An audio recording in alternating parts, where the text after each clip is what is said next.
Cerca Teleeuropa sul tuo Play Store o Apple Store e scarica la nostra app.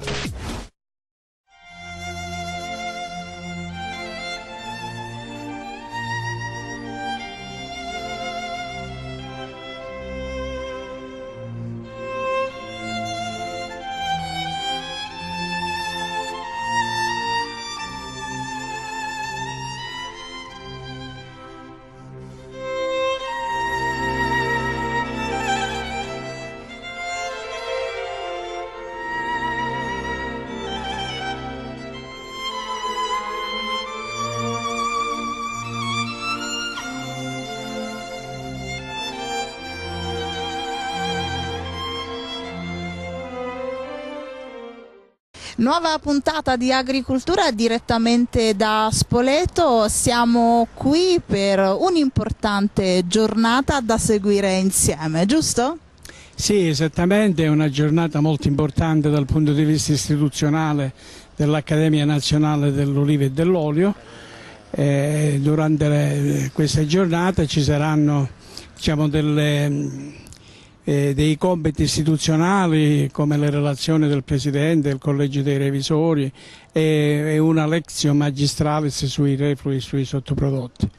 Però a noi ci piace vivere, diciamo, questa atmosfera di Spoleto, che è un'atmosfera particolarmente olivicola, dove praticamente c'è una grande tradizione dell'olio, oltre ad essere una delle cittadine più belle del centro Italia per i suoi valori, intanto storico-culturali. Ricordiamo che Spoleto è una città d'arte, sede del Festival dei Due Mondi e quindi, diciamo, di grandissimo valore artistico, ma poi anche dal punto di vista storico-culturale ci sono delle cose importantissime, tra cui, diciamo, la cattedrale di Spoleto, che è importantissima, costruita nel XIII secolo, dedicata a Santa Maria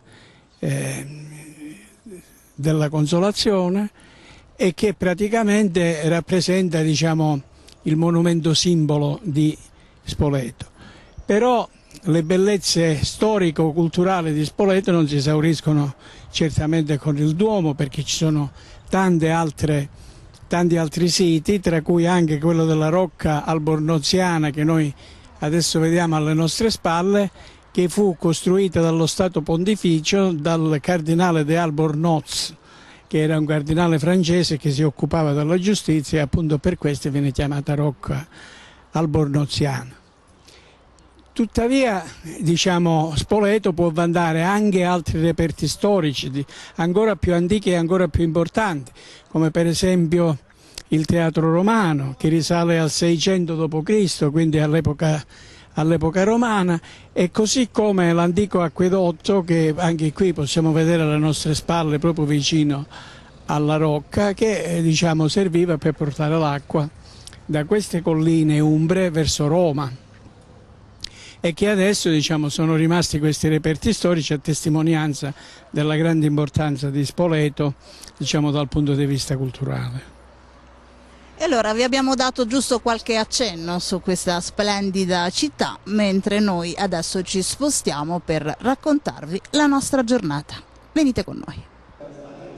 Ci siamo spostati all'interno del Palazzo Comunale di Spoleto, perché da qui a pochissimi minuti avrà inizio la riunione per proprio quanto riguarda l'Accademia, io non voglio sbagliare, quindi l'Accademia Nazionale dell'Olivo e dell'Olio. Professore, cosa si svolgerà nella sala attigua a noi? Si svolgerà una manifestazione assembleare istituzionale che si tiene ogni anno, per ascoltare la relazione del Presidente dell'Accademia, il Professor Gucci, per ascoltare la relazione del Collegio dei Revisori dei Conti, quindi l'approvazione del bilancio consuntivo al 31 dicembre 2017. Poi ci sarà anche una parte più propriamente scientifico-culturale, con una lectio magistralis che riguarderà i prodotti secondari nella lavorazione delle olive e dell'olio. Quindi si parlerà di cosmesi, si parlerà di farmaceutica, si parlerà di nutraceutica, ottenuti con i prodotti che una volta e venivano chiamati reflui perché erano destinati allo smaltimento dei rifiuti e che oggi invece sono diventate una risorsa e quindi come tale vengono considerati prodotti secondari rispetto all'olio, ma pur sempre prodotti, quindi una risorsa. Questa è l'attività prevista nell'ambito della mattinata. Poi, a conclusione di tutto, ci saranno anche le elezioni delle nuove cariche direttive dell'Accademia, che sono già avvenute per via postale in parte, in altra parte attraverso il voto espresso direttamente qui nella sede dell'Accademia, e alla fine ci sarà la conclusione dei lavori. Presidente, quanto è importante essere presenti all'interno anche di un'accademia così prestigiosa per chi lavora nel suo settore? Riteniamo che sia una delle cose più importanti. Noi intanto è un piacere ritornare qui a Spoleto per questa ricorrenza, ma la cosa ancora che ci fa più piacere è incontrarci con l'Accademia dell'Olivo e dell'Olio, che rappresenta il gotha degli esperti, dei ricercatori, degli scienziati dell'olivicoltura in campo mondiale, raggruppa tutti questi esperti, quindi quale sede migliore e occasione migliore per noi essere qui oggi e far conoscere anche ai nostri olivicoltori quello che si fa per migliorare questo settore. E la relazione, questa produzione di stamattina del professore Saladino, come diceva il dottore Iannotta, riveste per noi ancora un maggiore interesse, perché io sottolineo si parlerà oltre che della cosmesi e della farmaceutica, ma anche dei reflui, che in questo momento per i nostri trasformatori è veramente un inghippo a quello che sono tutte le regole comunitarie, le leggi sui reflui, eccetera, quindi trovare alternative che danno la possibilità a questi trasformatori anche di avere degli utili. Quindi, ma la cosa più bella diventa anche questa, e ascoltarlo dalla viva voce, ecco, del professore Saladino per noi diventa ancora più importante. Questo vuol dire che da questa giornata poi lei si farà portavoce di quello che verrà fuori? Beh, credo proprio di sì, siamo qui apposta per poi trasmettere a tutti i nostri olivicoltori tutte queste innovazioni, informarli, essergli vicini, renderli edotti di tutto quello che avviene nel mondo dell'olivicoltura, di tutta la sua evoluzione, essere al passo con i tempi. Essere al passo con i tempi perché ce lo chiede non solo la qualità, ma ce lo chiedono anche i mercati internazionali. Professore, un comitato scientifico è sempre fondamentale quando si parla di oli e di olivicoltura? Certo, sì, perché non solo nel campo dell'olio e dell'olivicoltura, un po' in tutti i campi, ma nell'olio e nell'olivicoltura ancora di più, perché ci sono grosse carenze culturali da colmare, e quindi diciamo, il campo delle conoscenze attinge naturalmente alla ricerca, quindi qui siamo in un mondo di ricercatori dove ci sono le università e quindi diciamo, si acquisiscono queste conoscenze per poi divulgarle, quindi diciamo, seguire la filiera ricerca, conoscenza, divulgazione. E allora andiamo insieme a scoprire quali sono le novità, le innovazioni e soprattutto gli ospiti e i luminari presenti in questa giornata. Restate con noi. Professor Servili, si parla oggi della lavorazione, soprattutto dei sottoprodotti relativi appunto alla lavorazione delle olive. Qual è lo sviluppo e le prospettive dell'utilizzo poi dei reflui? Gli studi in questo settore si sono evoluti moltissimo, sia per quello che riguarda la valorizzazione delle acque di vegetazione sia per quello che riguarda la valorizzazione delle sanze, sia sanze a 2 fasi che sanze a 3 fasi. Sulle acque di vegetazione il filone principe di valorizzazione riguarda il recupero degli antiossidanti fenolici contenuti in grande quantità nelle acque, che possono essere utilizzati sia come antiossidanti che antimicrobici nel settore alimentare, oltre che per la produzione di alimenti funzionali. Per quello che riguarda le SANZ, le due vie sono: una riguarda la produzione di bioenergia e quindi la produzione di biometano, che è la via, diciamo così, più sfruttata a livello industriale. L'altra può essere, per certe tipologie di prodotti, il recupero e la valorizzazione per l'utilizzo zootecnico, e soprattutto come fonte di grassi nobili e antiossidanti. O addirittura per alcune particolari tipologie si può pensare anche a un utilizzo ad uso umano. Si aprono dunque nuovi scenari? Sì, si aprono nuovi scenari relativi, la ricerca su questo ha fatto molto, il problema è il trasferimento di questi tipi di informazioni dalla ricerca al mondo, diciamo, dell'impresa.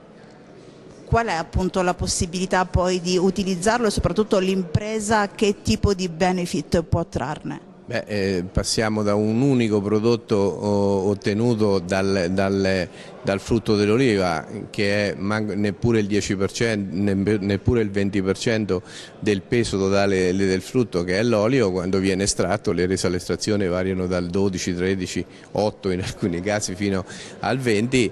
Il resto è sottoprodotto a un insieme di nuovi prodotti che possono essere utilizzati a livello economico. È un po' la via della soia. Se lei considera il seme della soia è utilizzato a 360 gradi, cioè non c'è un prodotto che viene dal seme della soia che non abbia una sua valorizzazione. Nell'oliva siamo ancora all'anno zero, perché la valorizzazione riguarda solo l'olio. Questo implica comunque la necessità di investimenti economici da parte del... Sì, c'è bisogno di applicare nuove tecnologie al sistema di recupero degli antiossidanti, al sistema di valorizzazione delle SANZ e così via. Però tutto questo va a avere dei risvolti economici interessanti. Pensa che i nostri produttori siano pronti per questo? In parte sì, dipende dal livello di evoluzione dei produttori, cioè, alcuni già fanno cose del genere, altri no, però voglio dire, l'importante è che si cominci. L'importante appunto è divulgare e dare una giusta informazione, e quindi è una questione di mentalità probabilmente. Cioè di mentalità, di conoscenza soprattutto, e anche di apertura di nuovi mercati, perché poi questo significa aprire nuovi mercati, cioè, diversi da quelli del solo olio. Lei ha fatto parte anche del comitato scientifico, ha un legame particolare con la Calabria, ha fatto parte del comitato scientifico di redazione del disciplinare dell'IGP. Dire che ho personalmente diversi amici calabresi di cui mi onoro, mi onoro della loro amicizia, quindi ho partecipato volentieri al comitato scientifico, sempre per motivi di amicizia oltre che professionali, e credo che, visto che l'IGP è partita, abbiamo fatto un buon lavoro. Lo sente un po' anche suo? Ovviamente sì, come tutti gli oli italiani, devo dire la verità. Sono un innamorato della produzione nazionale, di cui la Calabria può avere, dal punto di vista anche della evoluzione qualitativa dei prodotti, un ruolo importante. Professor Saladino, la sua Lectio Magistralis oggi verterà sull'ampliare anche quelle che sono le prospettive di tutta una serie di reflui o comunque di sostanze che prima venivano considerate un problema per lo smaltimento, per quello che era proprio un peso per il produttore, e che invece lei oggi dimostra che possono diventare una vera e propria risorsa, una diversificazione di produzione e un'apertura a nuovi mercati.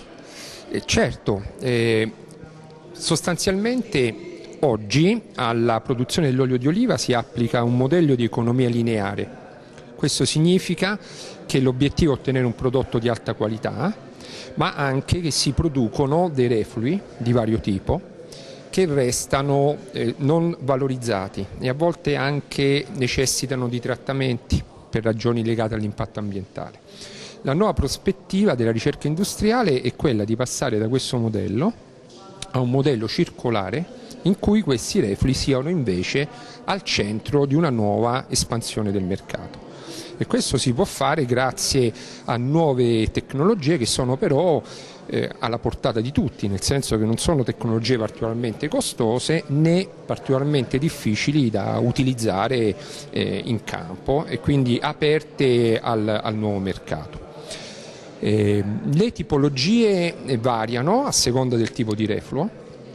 il mercato già consistente e soprattutto basato su sostanze naturali che vengono recuperate da reflui elaiotecnici, come ad esempio le acque di vegetazione.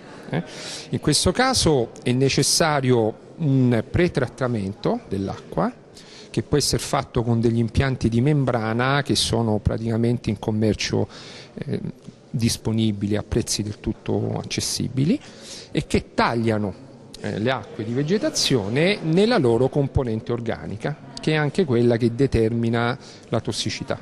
Ecco, ciascuna di queste componenti è un ricco contenitore di sostanze naturali, molte delle quali hanno un costo importante.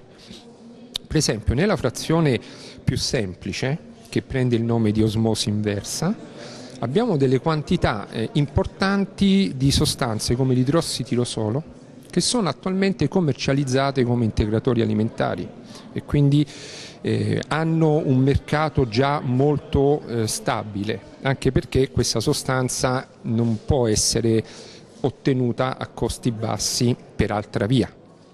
Ecco, recuperare l'idrossitirosolo significa quindi attivare una filiera per gli integratori alimentari in cui il produttore dell'olio di oliva può fornire questa sostanza all'industria farmaceutica che poi la mette in commercio. Tra l'altro è possibile migliorare l'efficienza del recupero di questa sostanza pretrattando il refluo stesso con enzimi largamente disponibili che arricchiscono in questa sostanza il contenuto dell'acqua reflua. Quindi noi possiamo aumentare la quantità della sostanza e rendere ancora più interessante l'aspetto della commercializzazione. L'idrossitirosolo di cui parliamo, tra l'altro, è presente anche nelle foglie dell'olivo. In quel caso la tecnica di recupero della sostanza è leggermente diversa, si tratta di fare un'estrazione, ma sempre con macchinari molto semplici, e lì troviamo l'oleuropeina, che è un derivato dell'idrossitirosolo e che è anche già radicato sul mercato. Abbiamo produttori nazionali e internazionali di integratori alimentari a base di oleuropeina che a sua volta, oltre a essere un antiossidante, è anche un antinfiammatorio ed ha attività di tipo cardioprotettivo. E quindi parliamo di prodotti venduti sul mercato a un prezzo molto interessante, anche perché il consumatore oggi è molto sensibile a assumere integratori alimentari che originino, diciamo, da un prodotto così solido, no? Nella cultura occidentale. Le stesse sostanze che noi recuperiamo da reflui elaiotecnici possono essere usate per produrre oli extravergine di oliva funzionali. Intendo dire che questa sostanza che chiamiamo idrossitirosolo presa dall'acqua reflua può essere additivata a un olio extravergine e in questo modo noi chiudiamo una filiera proprio tipica dell'economia circolare in modo tale da aumentare la stabilità dell'olio che viene protetto dalla sostanza presente nel refluo e anche da potenziarne le proprietà farmacologiche, perché questa sostanza viene perduta durante la spremitura a causa della sua maggiore solubilità in acqua e noi invece la reintegriamo nell'olio come prodotto finale dandogli delle nuove proprietà. Questo è un aspetto importante degli oli funzionali, che sono ovviamente degli oli venduti a un elevato costo, in quanto più adatti agli aspetti salutistici e del benessere piuttosto che all'aspetto alimentare, diciamo, tradizionale, ed è un mercato molto molto interessante. È possibile valorizzare anche i residui di potatura.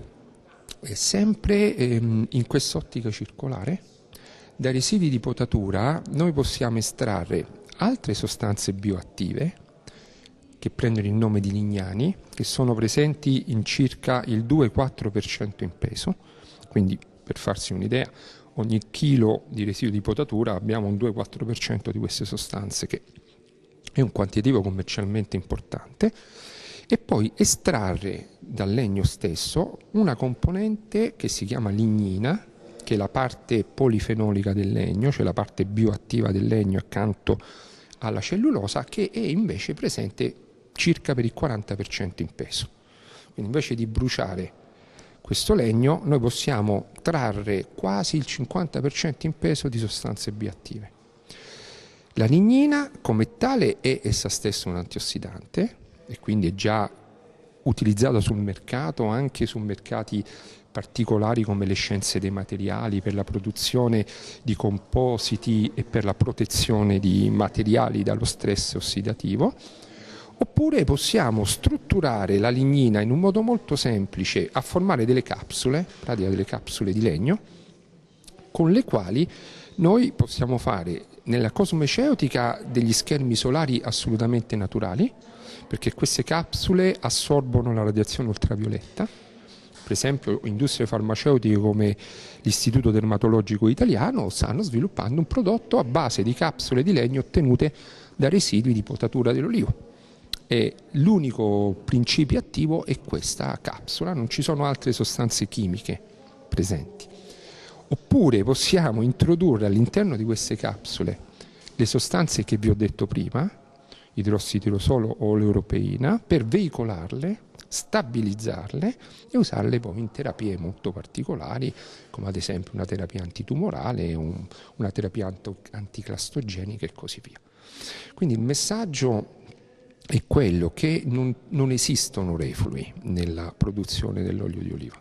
Tutto ciò che si ottiene è valorizzabile e soprattutto che esiste una tecnologia facilmente accessibile, di basso costo, che permette anche a livello locale di aprire nuove filiere produttive. C'è per esempio un grosso esperimento nella zona del Salento che va avanti già da alcuni anni, nella zona tra Maglie e Zollino, che è una zona ad alta produzione di olio d'oliva, dove un impianto del tipo che vi ho detto, oltre a depurare l'acqua, perché tagliando tutta la parte organica si ottiene un'acqua pura per usi agricoli, ma addirittura anche alimentari, permette a un consorzio di produttori locali di fornire poi a tutta una serie di aziende anche internazionali la materia prima per produrre questi prodotti di cui abbiamo parlato, e questo ha determinato una crescita economica parallela a quella tradizionale dell'olio extravergine di oliva. C'è anche un altro aspetto, professore, che riguarda gli studi che ci ha appena spiegato, ed è quello ambientalista, perché comunque riuscire a utilizzare ad esempio le acque reflue aiuta anche il discorso della depurazione. Certo, diciamo che a partire dal 1989 in particolare si è compreso che le acque di vegetazione hanno un carico tossico importante e di conseguenza quello che era il libero sversamento nelle campagne causava processi di impatto ambientale, soprattutto in realtà dove ad esempio anche l'approvvigionamento idrico e le falde idriche erano facilmente raggiungibili da questi scarichi e quindi potevano inquinare l'acqua potabile. Di conseguenza la possibilità di ridurre il carico tossico, che è associato alle stesse sostanze che poi si va a valorizzare, e questo è il punto importante, togliendo le sostanze per valorizzarle noi abbattiamo la tossicità, c'è un grande rientro da un punto di vista ambientale, perché non si impatta più sull'ambiente e quello che era un problema diventa un valore aggiunto. Tra l'altro, concludiamo, alcune delle frazioni di cui abbiamo parlato hanno anche un'attività repellente per gli insetti e anche protettiva della pianta nei confronti di tutta una serie di patogeni tipici, e quindi in un certo senso noi la parte più tossica che magari non troviamo ancora il modo di commercializzare la possiamo usare invece nella fitoprotezione. E quindi chiudiamo di nuovo un ciclo dove si fa una fitoprotezione assolutamente biologica senza bisogno di prodotti chimici di sintesi. Ci siamo adesso occupati, della parte scientifica, ma volendo entrare invece in quella più tecnicamente commerciale, il punto di incontro fra i produttori e gli imprenditori che hanno necessità di questo tipo di prodotto, dove sta? Allora, qui ci sono due scenari di mercato. Da una parte, se c'è la volontà imprenditoriale, esistono esempi di consorzi che si sono autocostituiti e che in pratica, anche utilizzando l'ausilio di strutture enti pubblici di supporto, commercializzano essi stessi questi prodotti, creando una rete di distribuzione anche tramite siti web e la rete informatica, che comunque è molto funzionale. Questo è un tipo di approccio valido, soprattutto se la zona è anche interessata da un turismo, è anche interessata, diciamo, da una certa visibilità da questo punto di vista. Altrimenti molto spesso sono le stesse regioni, gli assessorati e quant'altro, che creano la filiera di contatto tra l'imprenditore anche straniero. Considerate che questo tipo di integratori ormai ha un mercato internazionale, no? E il produttore. Quindi esiste una sorta di oramai di borsa di questi prodotti.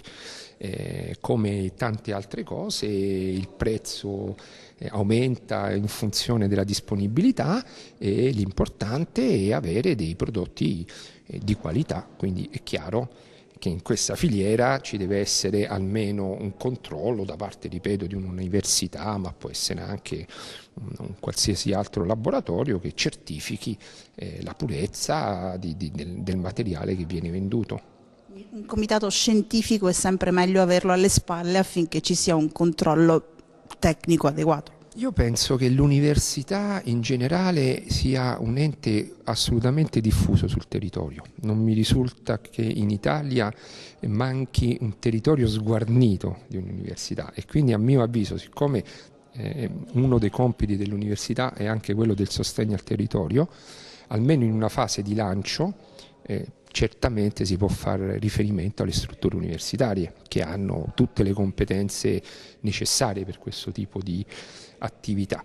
Una volta che l'attività dovesse divenire importante in termini di fatturato economico, non ci vuole molto ad organizzarsi diversamente, anche perché le analisi che devono essere fatte, di nuovo, sono analisi abbastanza rutinarie, semplici, non sono particolarmente complesse.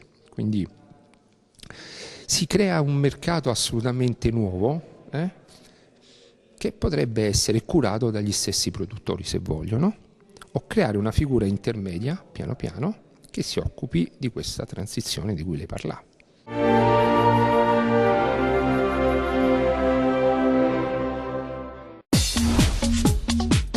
Cerca Teleeuropa sul tuo Play Store o Apple Store e scarica la nostra app.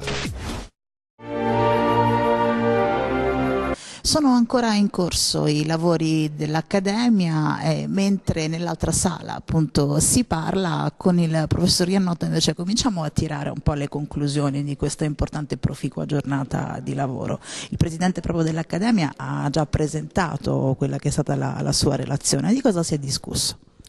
Dunque, intanto possiamo esprimere una soddisfazione piena per quanto attiene l'attività dell'Accademia nel corso dell'anno 2017, periodo nel quale si sono svolte molteplici attività culturali e scientifiche, di cui ha fatto riferimento il professor Gucci, presidente dell'Accademia, nella sua relazione, e ha menzionato, diciamo, tutte le attività, per cui il convegno nazionale di olivicoltura che si è svolto a Pisa e anche altre tornate che l'Accademia sul territorio italiano ha svolto, compresa una in Calabria presso l'Università di Reggio Calabria, il che ci rende particolarmente orgogliosi per essere, diciamo, anche al centro dell'attenzione nell'ambito dell'Accademia dell'Olivo.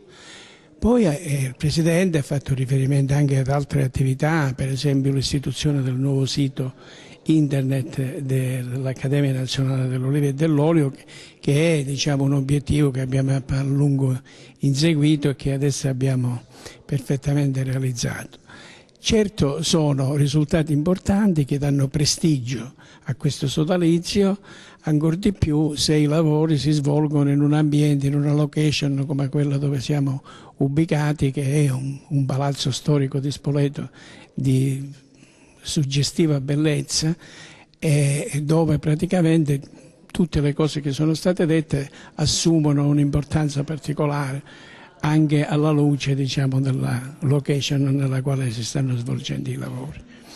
Certo, poi per quel che mi riguarda, essendo io un membro del Collegio dei Revisori dei Conti, ho fatto la relazione che è stata approvata all'unanimità da parte dell'Assemblea dei Soci e anche questo è un motivo di soddisfazione, insieme al fatto che il bilancio ha fatto registrare una positività. Alla fine c'è stato un avanzo di amministrazione e quindi è cosa che questa non era tanto frequente nell'approvazione dei bilanci dell'Accademia negli anni precedenti. Invece da quest'anno abbiamo cominciato ad andare, diciamo, nel campo delle positività contabili e anche questo naturalmente rappresenta, diciamo, un motivo di soddisfazione e motivo di orgoglio.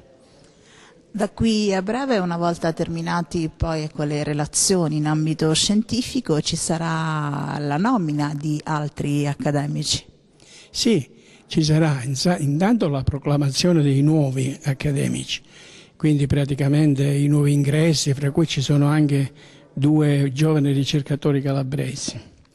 E poi successivamente ci sarà anche la proclamazione degli eletti, perché in questa sede oggi c'è anche l'elezione del Consiglio direttivo e del Collegio dei Revisori dei Conti e dei probiviri per il prossimo quadriennio e attualmente è al lavoro il seggio elettorale, sta facendo l'azione di spoglio dei voti e quindi ci sarà anche la proclamazione dei nuovi eletti. Lei era candidato? Sì, io non ero candidato, però ero fra i candidabili, cioè fra gli eleggibili, nell'elenco degli eleggibili e quindi non so se sarò eletto, che io comunque non ho fatto campagna elettorale. Siamo in compagnia del sindaco di Spoleto, città d'arte, di storia, di cultura, ma anche di coltura, sede dell'Accademia Nazionale dell'Olivo e dell'Olio. Oggi un'importante chiamata a raccolta e lei è stata anche protagonista importante di questa giornata. È stata veramente una giornata molto bella perché riporta al centro della vita della nostra città un elemento fondamentale del nostro territorio che è l'olivo e l'olio. Quindi l'Accademia dell'Olivo e dell'Olio è profondamente radicata nella nostra città, basti pensare che è dal 1960 che vive nella nostra bella Spoleto. Come dicevo ai soci e agli accademici, Spoleto senza l'ulivo, Spoleto senza l'olio non sarebbe possibile, sarebbe impossibile pensare alle nostre colline senza gli olivi o alla nostra tavola senza l'olio. È un elemento fondamentale anche per lo sviluppo economico della nostra città e quindi l'Accademia è profondamente radicata e noi siamo felici che viva nella nostra città e sia così dinamica, così piena di energie e di vita. Oggi sono entrati una ventina di nuovi soci che danno ancora più slancio a questa accademia. In compagnia del presidente dell'Accademia, una giornata impegnativa che ha visto svolgere i ruoli istituzionali ma ha visto anche l'ingresso di nuovi accademici. Vuol dire che si incrementa il numero degli studiosi perché il ruolo dell'Accademia e soprattutto i lavori devono continuare, devono implementarsi. È proprio così, di soddisfazione, non solo impegnativa. Fa piacere vedere dei nuovi accademici, molti giovani, che mostrano un entusiasmo e per il rinnovo di un'istituzione come questa è fondamentale. Presidente, l'olivo e l'olio continuano a svolgere un ruolo fondamentale per l'economia del territorio italiano? Decisamente, circa 3 miliardi di euro l'indotto e in tutte le regioni, tranne dei piccolissimi casi all'estremo nord, è una coltivazione fondamentale ed è un prodotto di cui non si può fare a meno. C'è comunque ancora lo spettro della concorrenza estera che va comunque ad incidere sul prodotto italiano? Io direi più che lo spettro è la sfida della concorrenza estera, non soltanto in questa filiera.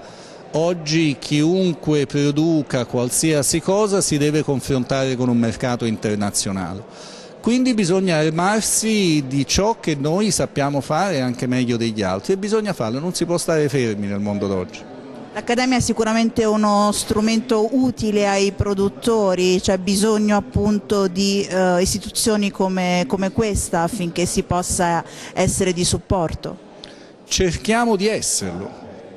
Siamo una piccola istituzione, le forze sono tutte volontarie, però cerchiamo di avere un significato anche per il mondo della produzione, non soltanto per il mondo scientifico.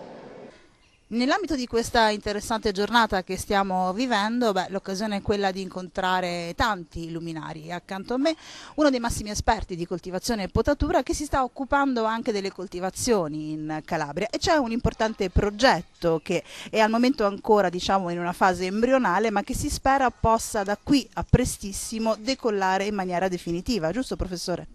Giusto, io sono reduce da 2 anni di attività promossa dall'Olivicola Cosentina, l'associazione locale, finalizzata a diffondere le tecniche di potatura semplificate e senza rinunciare alla produzione, cioè la tecnica di potatura di cui parliamo si basa sulla semplificazione della chioma ai fini di un'esecuzione più rapida degli interventi di potatura senza incidere sul livello produttivo e lavorando da terra in condizioni di massima sicurezza.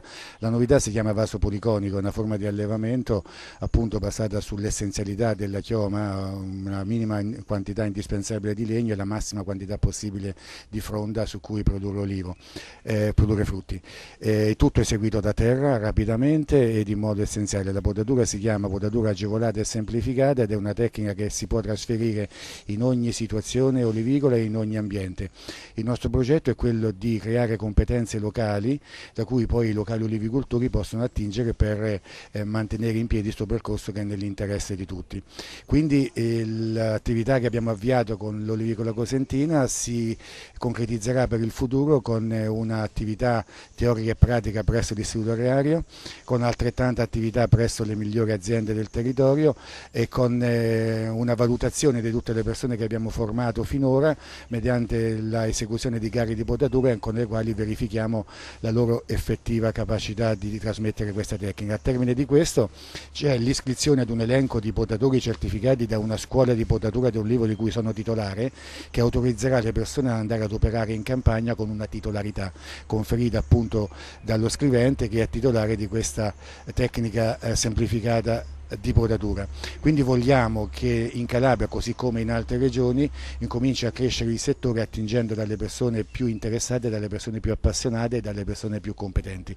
Vogliamo che la Calabria olivicola diventi in grado di poter produrre reddito con la propria olivicoltura e non soltanto attingendo a contributi oppure a tecniche di risparmio varie che spesso portano ai disastri che si vedono spesso eseguiti in maniera sconsiderata in tanti ambienti olivicoli. Se ho ben compreso, quindi la ricaduta è doppia, sia in termini di gestione della propria coltivazione, ma anche in termini di crescita occupazionale?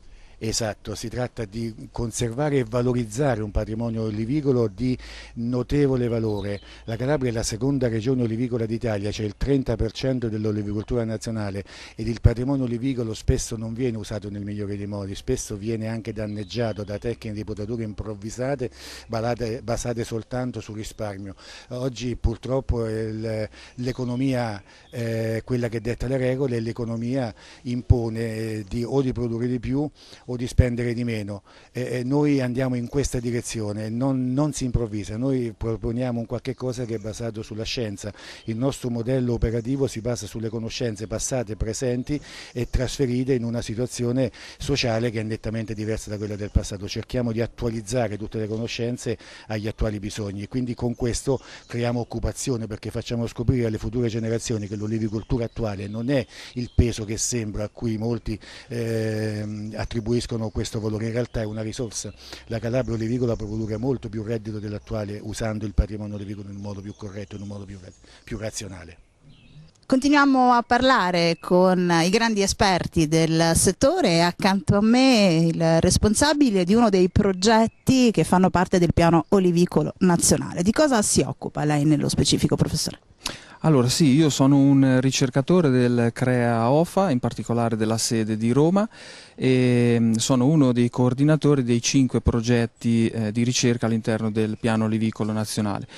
Un piano nazionale diciamo atto a rilanciare un pochino l'olivicoltura, sia dal punto di vista della produzione primaria, sia dal punto di vista della difesa, ma anche dal punto di vista per esempio della valorizzazione del prodotto finale, quindi dei mercati.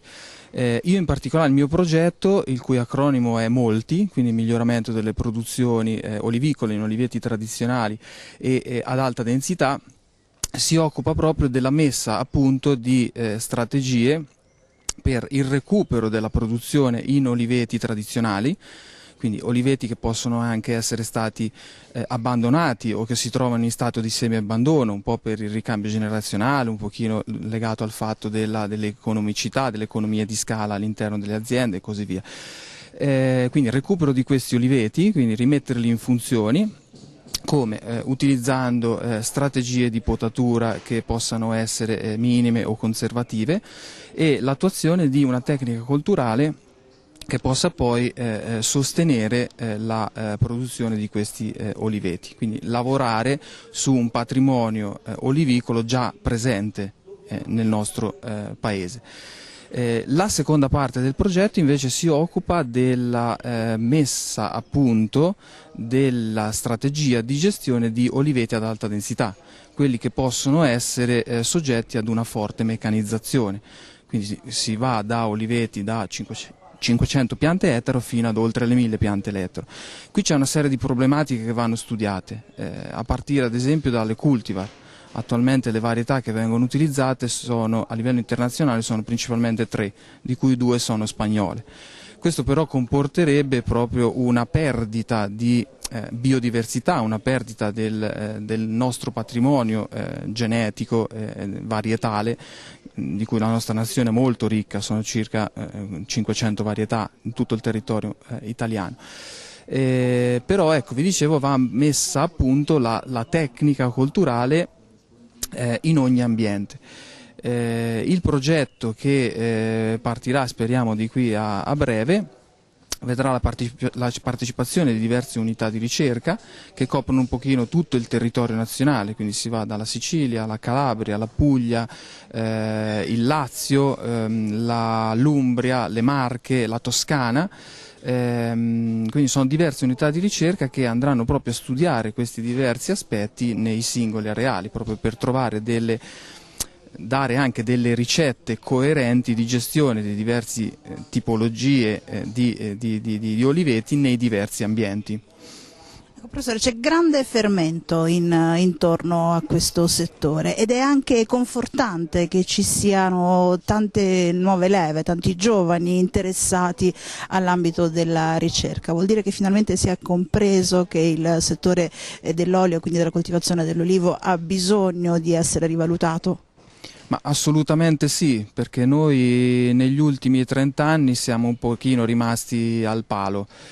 Ci siamo fatti superare abbondantemente da altri paesi dell'Unione Europea, in primis la Spagna, che attualmente ha circa 3 volte la produzione italiana per quanto riguarda l'olio ed è leader mondiale e indiscusso per quanto riguarda la produzione delle olive da mensa.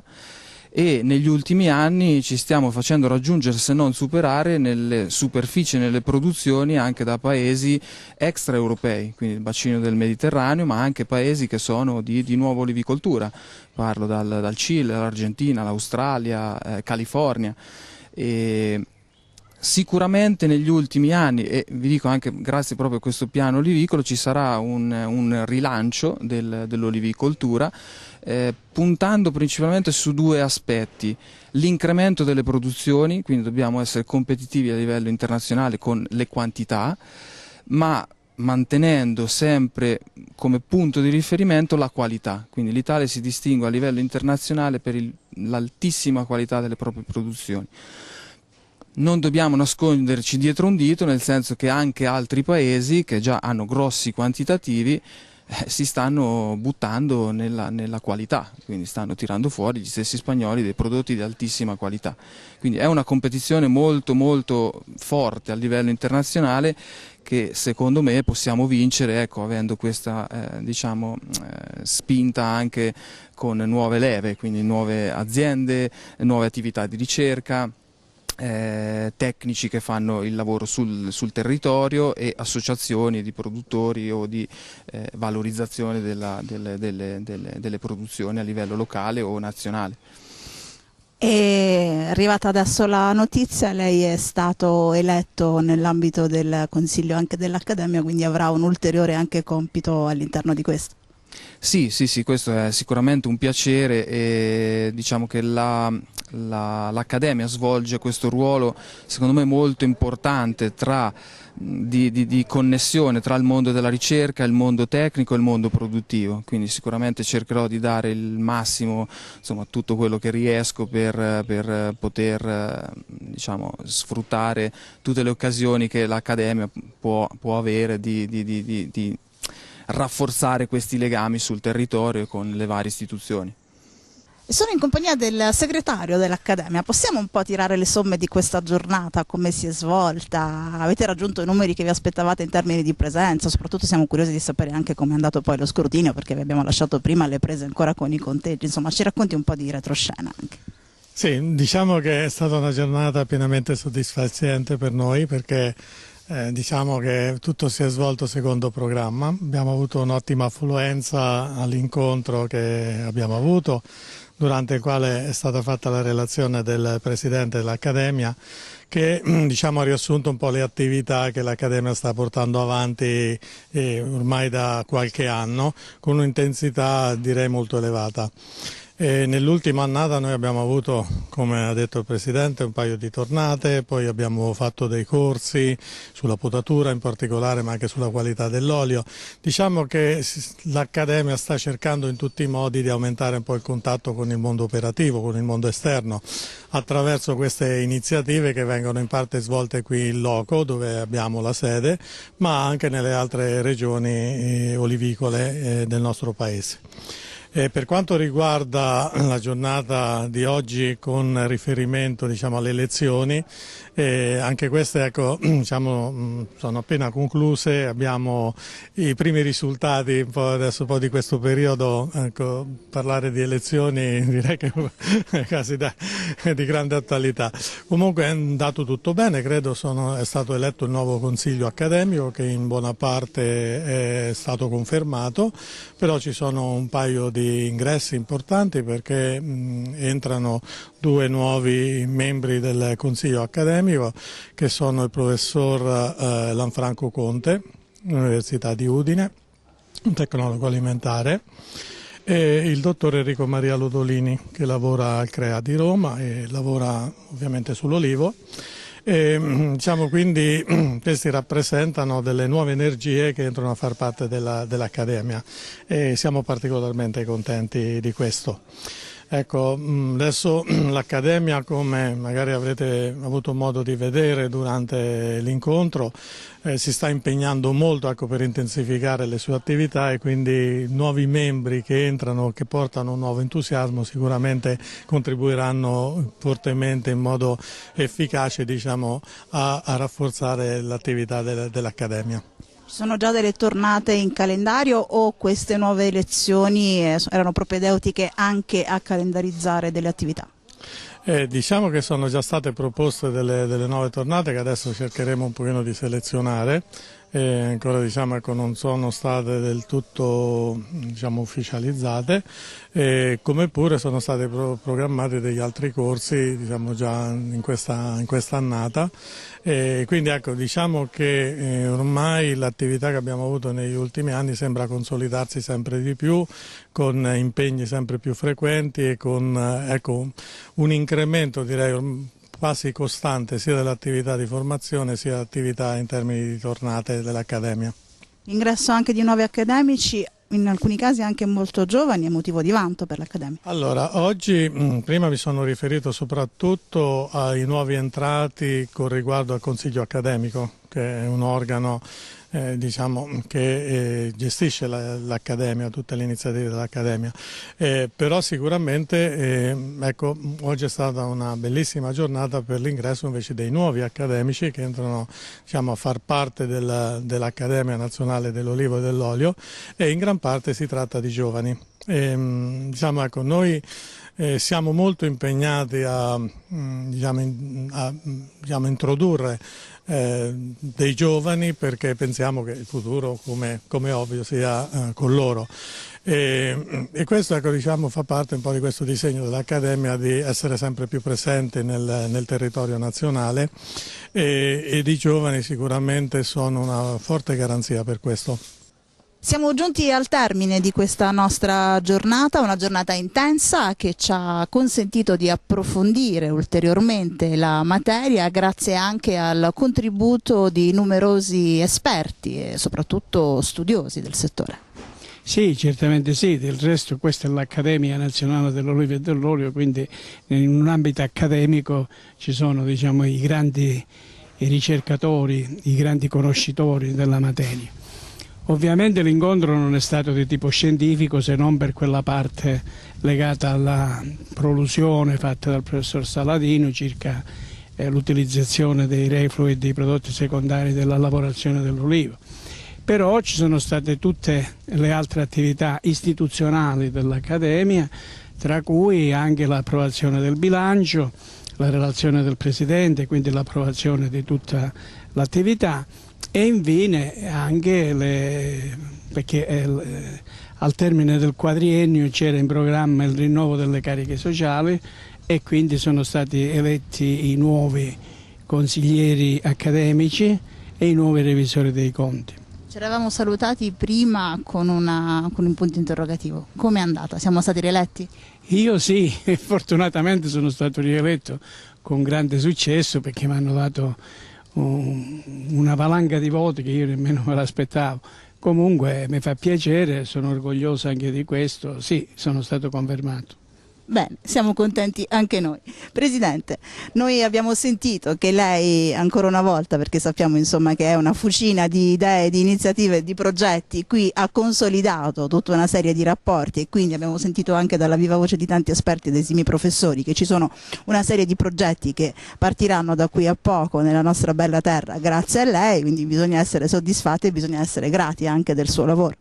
Beh, diciamo che è una giornata positiva, una giornata importante oltretutto di arricchimento culturale, non solo per noi ma anche credo per i nostri videoascoltatori e per i nostri olivicoltori. In più fare anche i complimenti al dottore Iannotta per questo successo della sua riconferma. Ci fa piacere oltretutto per come è stato riconfermato, cioè con una maggioranza e consensi veramente anche per lui inaspettati. Quindi questo premia, credo, quello che lui rappresenta sia per quanto riguarda l'olivicoltura ma anche per quanto riguarda l'Accademia. Vuol dire che il dottore Iannotta è una persona veramente di grande stima anche all'interno del corpo accademico.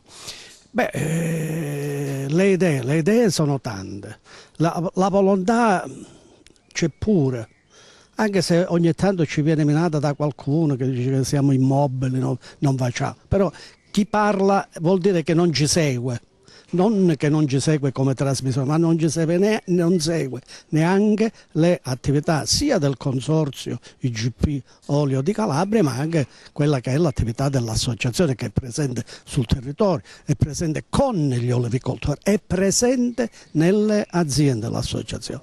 Per quanto riguarda il consorzio, è un consorzio appena nato, un consorzio giovanissimo, ha avuto il riconoscimento ministeriale la fine di ottobre, quindi non poteva operare in nessun modo se non arrivava questo riconoscimento del Ministero che gli dava l'input di poter avviarsi nelle attività. Avviarsi nelle attività sia di promozione, di informazione, eccetera, vuol dire avere anche fondi corposi che questo consorzio tuttora non ha e non può avere, perché gli iscritti sono quelli che sono, ma i fondi sia comunitari, regionali e nazionali arrivano quando si faranno i progetti, quando si faranno i bandi che verranno indetti sia dalla Comunità Europea, cioè da tutte queste istituzioni, c'è l'indizione dei bandi e poi il Consorzio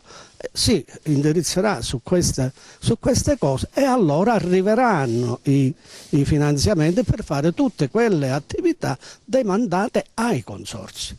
Ma con tutto ciò il Consorzio sta andando avanti ugualmente pur senza grandi disponibilità finanziarie, tanto è vero che il Consorzio sarà presente al prossimo Cibus che si terrà ai principi del mese di maggio, sarà nello spazio riservato da parte del Ministero, quindi è già una prima uscita molto importante. In più la fine di giugno sarà presente ad un altro evento importantissimo, internazionale, qual è il Fancy Food di New York.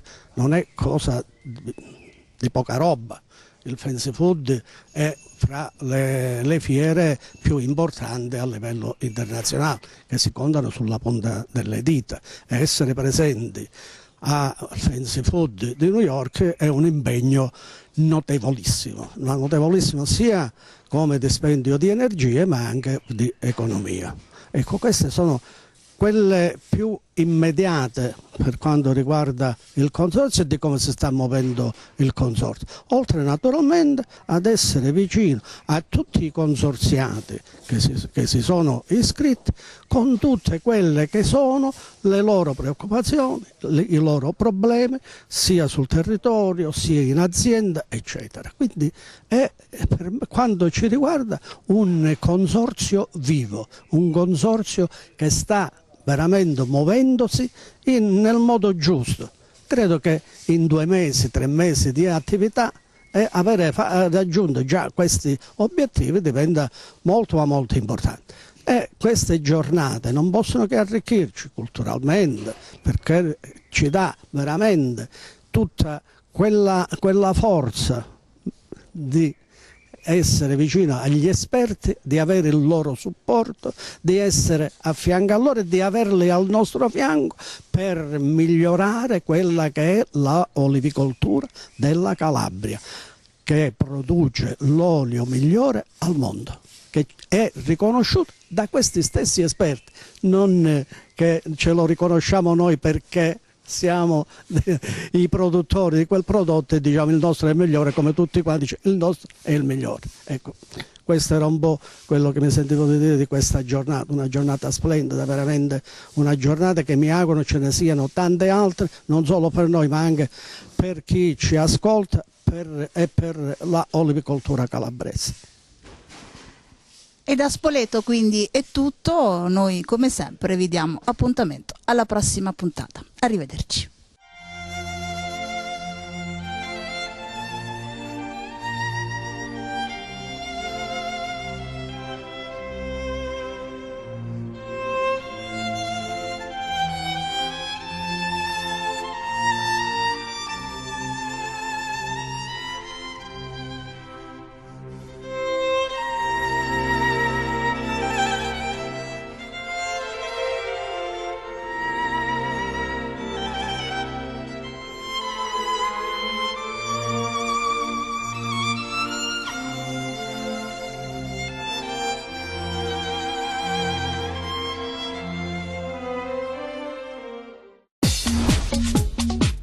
Cerca Teleeuropa sul tuo Play Store o Apple Store e scarica la nostra app.